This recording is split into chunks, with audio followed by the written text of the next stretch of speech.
के लिए नो इंसान के बनाए हुए काले कानून। आज नरेंद्र मोदी ये समझते हैं कि मैं बाबा साहेब अम्बेडकर से बड़ा दूरअंदेश हूँ। मिस्टर मोदी, आप अम्बेडकर के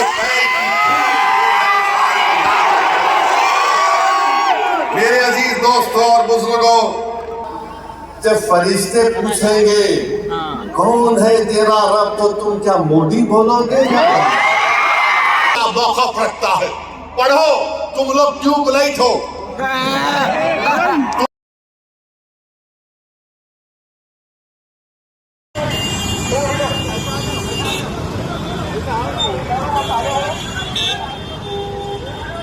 नारा लगाओ, संविधान बचाओ। हमारी आखिरत मिलती वक्त को बचाए तो।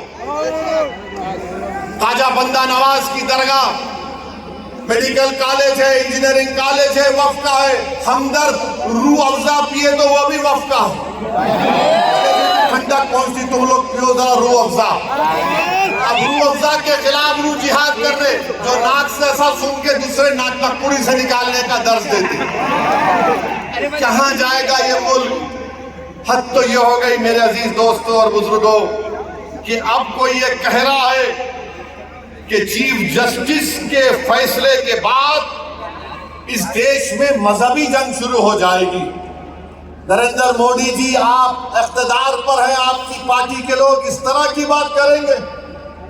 आप तो भारत के संविधान पर हल्फ लिए हैं कि इस देश में ये अम्बेडकर का देश, ये मौलाना अबुल कलाम का देश, ये भगत सिंह का देश, अल्लामा फजल खैराबादी का देश, हुसैन अहमद मदनी का देश, महमूदुल हसन का देश, ये टीपू सुल्तान का देश। क्या बोले मजहबी जंग शुरू हो जाएंगी?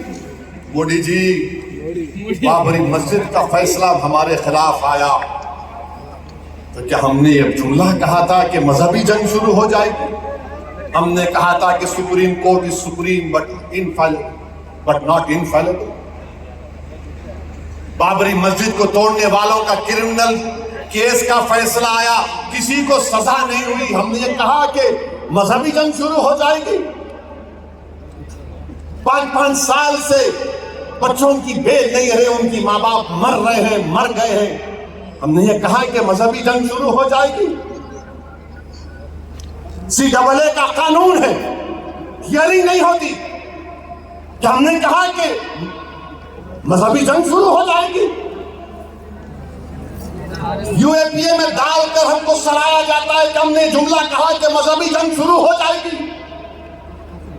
नरेंद्र मोदी जी, आपकी पार्टी के लोग कह रहे हैं कि रिलीजियस वॉर शुरू हो जाएगी, मजहबी जंग शुरू हो जाएगी। किसको डरा रहे हैं ये लोग? अदलिया को डरा रहे हैं आप। इख्तिदार में रहकर अदलिया को डराएंगे आप। आपके हक में फैसला आया तो आपके मुंह में लड्डू फूटते हैं और आप रिलीजियस वॉर शुरू हो जाएंगे। यही फर्क है हम भारत के उन मुहिबान भारत में जिसपे हिंदू मुसलमान भी है।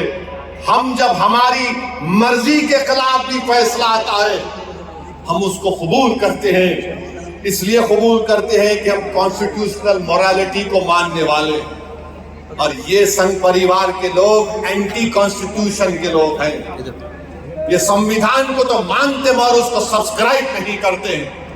ये फर्क है भारत के असली नागरिक में और उन लोगों में जो नेशनलिज्म के झूठे दावे करते हैं और कहते हैं कि रिलीजियस वॉर, जो कहते हैं कि अगर कोर्ट कानून बनाएगा तो पार्लियामेंट को बंद कर दो।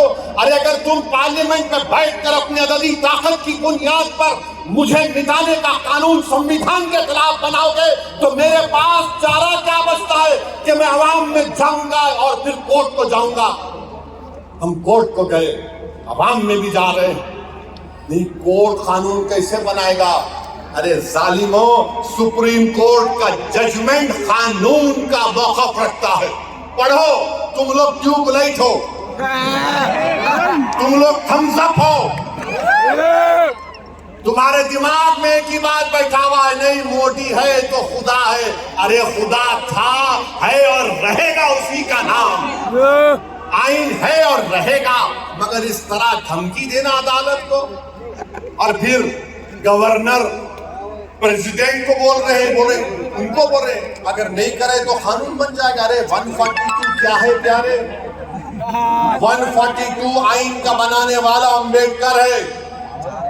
अंबेडकर में तुम्हारे से ज्यादा दूरंदेशी थी।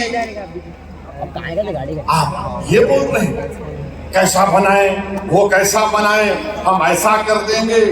मगर मेरे अजीज दोस्तों और बुजुर्गों, बीजेपी आइन पर एक फ्रॉड कर रही है और डरा रही है। रिलीजियस वार की धमकी बीजेपी दे रही है। मिस्टर मोदी, कौन रेडिकलाइज हो चुका है बताओ आप?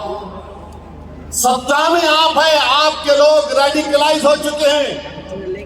इतना रेडिकलाइज हो चुके हैं कि कोर्ट को धमकी दे रहे हैं, रिलीजियस वार हो जाएंगी।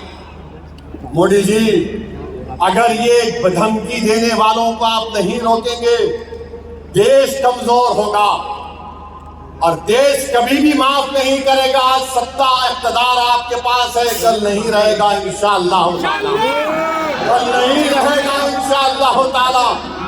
अब भारत का हिंदू भी जान चुका है कि वक्फ का कानून बनाए तो क्या मेरे को नौकरी मिलती। हिंदू जान चुका है कि मुसलमानों की नफरत को दिखाकर, मुसलमानों को डराकर वोट बटोरती आई बीजेपी। दिखाने के लिए कुछ नहीं है। 4.5-5% नौजवानों में बेरोजगारी है। उनके बेरोजगारी को दूर करने का कोई प्रोग्राम नहीं, मगर सिर्फ मुसलमानों को नफरत का निशान बना दो। तो मैं हमारे हिंदू भाइयों से भी अपील कर रहा हूं, जो आपके एंडोमेंट बोर्ड के लिए अच्छा है वो हमारे लिए भी अच्छा होना चाहिए। जो सिख गुरुद्वारा प्रबंधक कमेटी के लिए अच्छा है वो हमारे लिए भी अच्छा होना चाहिए। हमारा मुतालबा सिर्फ यही है कि हम अपनी वक्फ की जायदादों की हिफाजत कर सकें। और ये लोग बोलते नहीं वो ऐसा कर रहे, आजकल मुझ पर भी उंगली उठा रहे। मेरे भाई, मेरी उम्र दरियाफ्ती की नहीं है अब। और तुम याद रखो, तुम जो कुछ बोल रहे ना, मैं सियासतदान भी हूं और आधा वकील भी हूं। तो तुम्हारा वीडियो है मेरे पास, तुमको हैदराबाद आना पड़ेगा। तुमको शॉपिंग कराएंगे। You want to see shopping? We'll show you shopping. जो बोले जा रहे। अगर हम अपनी जबान से बोलना शुरू करें ना, तो तुम्हारा लुत्फा कहां से आए बोल सकता हूं मैं। माफ करना, उलमाए किराम की मौजूदगी में बोल रहा हूं। वक्फ के कानून की मुखालिफत किस बुनियाद पर की जा रही है आप देखो। ये हो जाएगा, वो हो जाएगा, कुछ नहीं होगा, सिर्फ जायदादों को लूटने के लिए किया जा रहा है। तो इंशाअल्लाह ताला जो पर्सनल लॉ बोर्ड का एहतजाज पूरे तेलंगाना में होगा, मुल्क में होगा, अब तालकटोरा स्टेडियम में भी 22 को होगा। मैं हमारे तमाम से अपील कर रहा हूं, इसको कामयाब करिए। आपसे भी अपील कर रहा हूं कि हमको एक लंबी लड़ाई लड़ना है जमहूरियत में। कानूनी लड़ाई लड़ रहे हमारे वकील, अल्लाह हमारे वकला को सलामत रखे, अल्लाह उनको और हिम्मत दे। नहीं है ये इलेक्शन के वोटों को बटोरने का एहतजाज नहीं है। जिस चीज का मालिक है उसकी हिफाजत करने के लिए एहतजाज हो रहा है पूरे मुल्क में इंशाअल्लाह ताला। जो मुस्लिम पर्सनल लॉ बोर्ड ने प्रोग्राम बनाया उसमें हिस्सा लीजिए। जो तारीख के दिन आपसे कहा गया लाइट बंद करना, लाइट बंद करेंगे या नहीं बंद करेंगे? तो बोलेंगे अम्मा 10 मिनट सीरियल आ रहा, IPL आ रहा है, इतना खामखा बोल दिए। 10 मिनट लाइट बंद करो ताकि जो लोग हमको बंद करना चाह रहे हैं उनको एक झलक मिल जाए। लाइट बंद हुई तो क्या होता है। ह्यूमन चेन बनाएंगे तो ह्यूमन चेन हाथ बनाकर आपको खड़े होना है अपने हिंदू भाइयों के साथ, अपने सिख भाइयों के साथ। वो भी आज बड़े तकलीफ में है कि ऐसा कैसा कानून बीजेपी की हुकूमत ने बना दिया। याद रखिए, इत्तेहाद को मजबूत रखिए। मैं आपको जिम्मेदारी के साथ कह रहा हूं, कि हमारे जो दाऊदी बोरा भाई हैं वो हमारे दीनी भाई हैं। मेरे भाई, खुदारा उनके बारे में कोई गलतफहमी मत रखिए। मैं आपको बता रहा हूं, नरेंद्र मोदी ने इस मुल्क को गुमराह किया। मैं और अब्दुल्ला साहब, हम लोग पार्लियामेंट की कमेटी के मेंबर थे। Mister Abdullah, I am saying to the people of Hyderabad and to the people of India that during the deliberations of the joint working committee, the Bora community had come, Dawoodi Bora community had come to the committee along with King's Counsel, Mr. Salve, Harish Salve, and they had given a representation. You remember, they wanted exclusion from the Waqf Act. They had clearly said we have nothing to do with this bill. The Dawoodi Bohra have clearly stated that in 1962 the Supreme Court has given them a definite definition of religious denomination. The Dawoodi Bohra have said, if you remember, that they believe in the concept of Dail Mutlaq. And this Waqf bill goes contrary to that. It is part of their faith. मैंने ये कहा कि अपने दाऊदी बोरा भाइयों की ईमानदारी पर हरगिज शक मत करो। नरेंद्र मोदी हमारे इत्तेहाद को कमजोर करना चाहते हैं। दाऊदी बोरा के लोग पार्लियामेंट की कमेटी के पास आए थे। लंदन से मायानाज वकील किंग काउंसिल जनाब हरीश साल्वे साहब को लाकर पार्लियामेंट की कमेटी के सामने कहा कि हम 2024 का कानून नहीं चाहिए, हमको वक्फ से अलहदा करो। क्योंकि दाऊदी बोरा जो शियाओं की ब्रांच है, उन्होंने कहा कि हमारे पास दाइल और मुतलक है। उनके जो रूहानी पेशा है मुफद्दल साहब, अल्लाह उनको सलामत रखे, वो उनकी मौजूदगी में कोई मुतवल्ली नहीं हो सकता। लिख कर दिया उन्होंने कि हमको इस वक्फ एक्ट से लेना देना नहीं, इनको निकाल दो। तो ये इनको बुलाया गया, मोदी ने बुलाया इनको, और नरेंद्र मोदी ने कितना गुमराहकुन बात की। बैठ के कहा कि मैंने 3 साल पहले ये बिल बना दिया, आप लोगों को नहीं मालूम होगा, मैंने भिजा दिया आपको, और कहा कि कॉमा फुल स्टॉप लिख दो। मोदी ये पैगाम दे रहे हैं भारत के सेकुलर हिंदू भाई बहनों को, सिखों को और मुसलमानों को, मैं तो नहीं लाया है बिल, ये तो ये लोग बोल के लाया हूं। आप समझ रहे हमारी बात को? और हम जब कमेटी में थे, हम मिनिस्ट्री ऑफ माइनॉरिटी अफेयर से पूछे कि कानून तुम क्यों लाए? क्या तुमने मुसलमानों से बातचीत की? क्या तुमने इस बिल के बारे में बात की? एक वर्ड नहीं बोल सके वो लोग। The committee when called the Ministry of Minority Affairs, they didn't have anything to say. Why did they bring this bill? You are witness to it. अब मोदी इन दाऊदी बोराओं को बदनाम करने के लिए, पूरे देश में पैगाम देने के लिए कि देखो मैं तो 3 साल पहले उनको बिल दिया था। मेरे भाई, ये साजिश है हमारे इत्तेहाद को कमजोर करने के लिए। मोदी जी, आप शतरंज की चाल खेल रहे हैं, हम भी जानते हैं शतरंज कैसा खेलना सियासत में। डॉक्यूमेंट्स हैं, आज मैं एक्स पर सोशल मीडिया पर डॉक्यूमेंट्स डाल दिया हूं। दाऊदी बोरा लोगों ने कमेटी को दिया, वो 1924 से कह रहे हैं कि हमको वक्फ कानून में मत रखो, क्योंकि हमारा जो जूरिस्प्रूडेंस है, हमारा जो फिक्र है, वो दाइल मुतलक के ऊपर।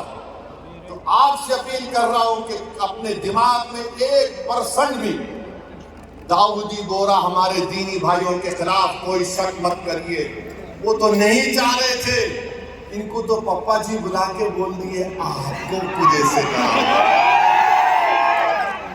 अब चौथी बात ही है, बीजेपी वाले बोल रहे इसमें सब कुछ है, मुसलमानों का फायदा है, औरतों का फायदा है। आज से थोड़े दिन पहले हैदराबाद में फतेह दरवाजे पे एक चालाक आदमी था, लगता है उन्हें भी मोदी जी की शागिर्दी में निकला सुना। उन्हें क्या बोला, आप मेरे पास आओ, जिसके सर टकले हैं मैं दवा देता हूं, बाल उठ जाते। लाइन लग गई वहां पे, लगा दवा लगा, बाल उठते। अब पब्लिक बेचारी मोदी जी भी यही बोल रहे, दवा ले लो सब चीज ठीक हो जाती। इनकी दवा नहीं है, ये दवा मौत है। ये दवा नहीं दे रहे, मौत का पैगाम दे रहे। ये वक्त को छीनने के लिए ला रहे हैं। आप सोचिए, दाऊदी बोरा लोगों ने सेक्शन 2 लिख कर दिया, तो मोदी ने क्या किया, दाऊदी बोरा का नाम लेके सेक्शन 2 बना के उस भारत के दौलतमंद आदमी जिसने हमारे खोजा भाई, ये भी शियाओं का एक ब्रांच है, खोजा ट्रस्ट से खरीद कर 21 करोड़ में अपना आलीशान महल बना लिया। सेक्शन 2 का फायदा उस शख्स को होगा। हम हैदराबाद में क्या बोलते, किसकी दुकान पे किसकी फातिया, क्या बोलते, नाना मामू की दुकान पे नाना की फातिया। तो दाऊदी बोरा को सामने रख के मुकेश भाई की फातिया पढ़ती है। इन्होंने काम कर दिया, सेक्शन 2 से उनको फायदा होगा। तो आपको हमको मुत्तहिद रहना है, शिया सुन्नी इत्तेहाद को मजबूत रखना है। आप शिया सुन्नी इत्तेहाद को मजबूत रखेंगे ना मेरे भाई? All India Muslim personal board के प्लेटफॉर्म पर शिया भी है, सुन्नी भी है। ये पैगाम मुस्लिम पर्सनल बोर्ड देता है कि हम अपने इत्तेहाद को मजबूत रखें। दाऊदी बोरा को मोदी धोखा दे दिए, उनके नाम को इस्तेमाल करके मुकेश भाई को बोले, लो गुलाब जामुन खाओ एंड बी हैप्पी। उनके अच्छे दिन आ गए। तो मेरे अजीज दोस्तों और बुजुर्गों, छठी बात आपसे अर्ज करना चाह रहा था वो ये है कि सदर साहब ने बहुत सी बातें आपके सामने रख दी कि सुप्रीम कोर्ट ने रिलीफ दिया है, मगर आज भी हम वक्त की जायदाद को खो रहे हैं। लिमिटेशन एक्ट अप्लाई हो गया, जो 12 साल से काबिज है वो मालिक बन रहा है। 6 महीने के अंदर पोर्टल पर चलाना है, नहीं चलाए तो वक्त से चले जाएगा। वक्त इवैक्यू प्रॉपर्टीज निकल गई हमारे हाथ से। 100 एकड़ जमीन है पंजाब हरियाणा में, जो आज गवर्नमेंट उस पर काबिज हो चुकी है। रिपोर्ट आई कि उत्तर प्रदेश में 500 से ज्यादा वक्फ प्रॉपर्टीज को उत्तर प्रदेश की सरकार ने गवर्नमेंट की प्रॉपर्टी डिक्लेयर कर दिया। तो मेरे अजीज दोस्तों और बुजुर्गों, और इसमें एक है, संविधान बचाओ वक्फ बचाओ। तो नारा लगाओ, संविधान बचाओ वक्फ बचाओ, संविधान बचाओ वक्फ बचाओ। आप साथ हैं ना हमारे? इंशाअल्लाह। याद रखो, तुम साथ भी नहीं है तो हुसैन का परचम लेकर करबला में उतर जाएंगे। क्योंकि अगर तुम साथ होगे तो यजीद को मालूम हो जाएगा कि ये हुसैन के गुलाम हैं, ये ताकत को देखकर झुकने वाले नहीं हैं। तो मेरे अजीज दोस्तों और बुजुर्गों, पुरअमन तरीके से अपने अपने घर को रवाना होइए। झंडे मत लहराइए। अब नारे लगाने का यहाँ पे वक्त खत्म हो चुका है। पुरअमन तरीके से अपने घरों को जाइए। बड़ी तादाद में हमारी माँ और बहनें भी आई हैं, मैं उनका शुक्रिया अदा करता हूँ। नारे तकबीर, अस्सलाम वालेकुम व रहमतुल्लाहि व बरकातहू।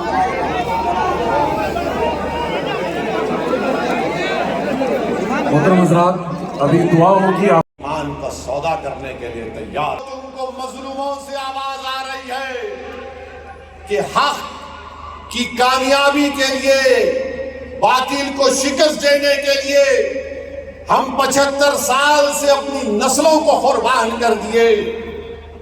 तुमने और हमने नजारे देखे कि एक माँ कह रही है अपने बेटे के कफन के सामने, कह रही है कि रसूलुल्लाह सल्लल्लाहु अलैहि वसल्लम, मैं अपने बेटे को आपके पास रवाना कर रही हूँ।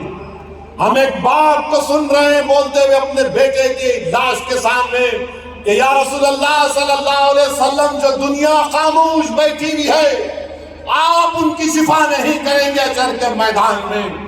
मेरे अजीज दोस्तों और बुजुर्गों, हमको सिर्फ पुरअमन एहतजाज करना है ताकि हम आने